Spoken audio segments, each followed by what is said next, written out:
ରୋଜଗାର ଦେଇଛି ନଡ଼ିଆ କତା ଶିଳ୍ପ ଆଉ ସ୍ୱାବଲମ୍ବୀ ହେଉଛନ୍ତି ଗ୍ରାମୀଣ ମହିଳା।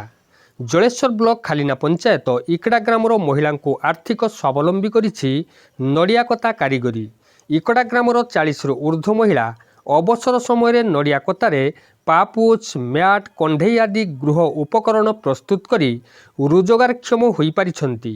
ଆଉ ଏହି ମହିଳାଙ୍କୁ ଆର୍ଥିକ ସ୍ୱାବଲମ୍ବୀ କରିବାକୁ ଅଣ୍ଟା ଭିଡ଼ିଛି ଜଳେଶ୍ୱର ଅଞ୍ଚଳର ସ୍ୱସ୍ତିକୃପା କୃଷକ ଉତ୍ପାଦକ ସେବା ସମବାୟ ସମିତି, ଓଡ଼ିଶା ରାଜ୍ୟ ସମବାୟ ବିଭାଗ, କେନ୍ଦ୍ର ସରକାରଙ୍କ ଜାତୀୟ ସମବାୟ ଉନ୍ନୟନ ନିଗମ ବା NCDC ଦ୍ୱାରା ଅନୁମୋଦନ ଲାଭ କରି ଢେଙ୍କାନାଳସ୍ଥିତ Synergy Institute of Engineering and ଟେକ୍ନୋଲୋଜିର CBBUଙ୍କ ପ୍ରତ୍ୟକ୍ଷ ତତ୍ତ୍ୱାବଧାନରେ 2021 ମସିହାରୁ ନିଜର ସାମାଜିକ କାର୍ଯ୍ୟକ୍ରମ ଆରମ୍ଭ କରିଛି। ସମିତି ପକ୍ଷରୁ ଜଳେଶ୍ୱର ବ୍ଲକର ବିଭିନ୍ନ ପଞ୍ଚାୟତରେ ପ୍ରାୟ 350ରୁ ଉର୍ଦ୍ଧ୍ୱ ମହିଳାଙ୍କୁ ସଂଗଠିତ କରି 25ରୁ ଉର୍ଦ୍ଧ୍ୱ ଉତ୍ପାଦନ କେନ୍ଦ୍ର ସ୍ଥାପନ କରାଇ ନଡ଼ିଆ କତାରେ ପ୍ରସ୍ତୁତ ବିଭିନ୍ନ ସାମଗ୍ରୀର ବିକ୍ରୟ ଦାୟିତ୍ୱ ସମିତି ହାତକୁ ନେଇଛି। ଫଳରେ ଗ୍ରାମାଞ୍ଚଳରେ ମହିଳାମାନେ ରୋଜଗାରକ୍ଷମ ହୋଇ ପରିବାରର ଆର୍ଥିକ ବୋଝକୁ କିଛି ପରିମାଣରେ ହ୍ରାସ କରିବାରେ ସକ୍ଷମ ହେଉଛନ୍ତି। ସେହିପରି କୃଷକମାନଙ୍କ ସମୃଦ୍ଧି ନିମନ୍ତେ ସମିତି ପକ୍ଷରୁ କୃଷକମାନଙ୍କୁ ଉନ୍ନତମାନର ଧାନ, ମୁଗ, ବିରି, ବାଦାମ ଓ ପନିପରିବା ମଞ୍ଜି ସାଙ୍ଗକୁ ଆବଶ୍ୟକୀୟ ଜୈବିକ ସାର ଓ କୀଟନାଶକ ରିହାତି ଦରରେ ଯୋଗାଇ ଦିଆଯାଉଛି। କୃଷକଙ୍କ ଦ୍ୱାରା ଉତ୍ପାଦିତ ସାମଗ୍ରୀର ବିକ୍ରୟ ଦାୟିତ୍ୱ ସମିତି ବହନ କରୁଛି।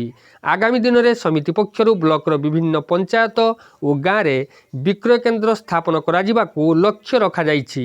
ଯଦି ସରକାରଙ୍କ ପକ୍ଷରୁ ଆର୍ଥିକ ସହାୟତା ଯୋଗାଇ ଦିଆଯାଏ, ତେବେ ଆଗାମୀ ଦିନରେ ଗ୍ରାମାଞ୍ଚଳର କୃଷକ ଓ ମହିଳାଙ୍କ ଆର୍ଥିକ ସମୃଦ୍ଧି ନିମନ୍ତେ ସମିତି ପକ୍ଷରୁ ବିଭିନ୍ନ ପଦକ୍ଷେପ ଗ୍ରହଣ କରାଯିବ ବୋଲି ସମିତିର ସଭାପତି କେଦାରନାଥ ପରିଡ଼ା, ସମ୍ପାଦକ ରମାକାନ୍ତ ସି ଓ ଉପସଭାପତି ଲକ୍ଷ୍ମୀପ୍ରିୟା ଓଝା ପ୍ରକାଶ କରିଛନ୍ତି। Shri Ramakanta C, Swastikrupa farmers producer cooperative ସୋସାଇଟିର ସେକ୍ରେଟାରୀ ବା ଚିଫ୍ ଏକ୍ଜିକ୍ୟୁଟିଭ ଅଫିସର। ସାର୍, ଆପଣଙ୍କର ଏହି କୋଅପରେଟିଭର ଆଭିମୁଖ୍ୟ କ'ଣ? କାରଣ ପ୍ରତିଷ୍ଠା ହେଇଛି ଏବଂ କ'ଣ ସାମାଜିକ କାମ କରୁଛନ୍ତି? ଏଇଟା ଆଜ୍ଞା ସ୍ମଲ୍ ମାର୍ଜିନାଲ ଆଣ୍ଡ ଲ୍ୟାଣ୍ଡଲେସ୍ ଭୂମିହୀନ ଆଉ କ୍ଷୁଦ୍ର ଚାଷୀ ନାମାତ୍ର ଚାଷୀମାନଙ୍କୁ ଡେଭଲପ୍ କରିବା, ତାଙ୍କର ଆର୍ଥିକ ଉନ୍ନତି ଏବଂ ବିଶେଷ କରି ମହିଳାମାନଙ୍କୁ ସ୍ୱାବଲମ୍ବୀ କରିବା, ଏଇଟା ହେଉଛି ଆମର ମୂଳ ଲକ୍ଷ୍ୟ ଉଦ୍ଦେଶ୍ୟ ମଧ୍ୟ। କେତେ ବର୍ଷ ହେଲା? 3 ବର୍ଷ 4 ମାସ ହେଲା। ଆର୍ଥିକ ସହାୟତା ସରକାର କିଛି ପାଉଛନ୍ତି ନା? ପରିଚୟ କେଦାରନାଥ ପରିଡ଼ା, ସ୍ୱସ୍ତିକୃପା କୋଅପରେଟିଭର ପ୍ରେସିଡେଣ୍ଟ।